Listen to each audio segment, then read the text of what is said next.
بدأ يتخذ طريقا آخر سماه طريق مقاومة.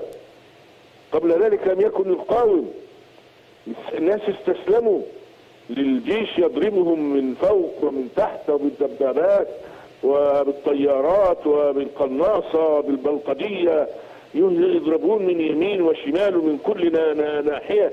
استجاب الناس في ربعة وفي رمسيس وفي عند المنصة في رمضان، في كل وقت ضحوا بالمئات وبالآلاف، ولكن الآن اتخذ الشعب طريقا آخر، وأنا أحيي هذا الطريق الجديد الذي اتخذه الشعب.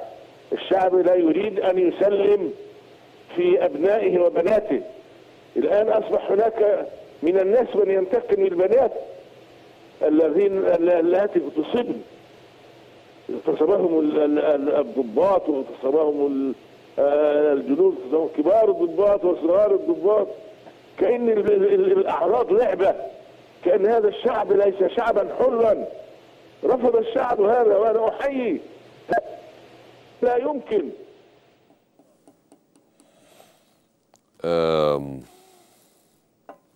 الأخ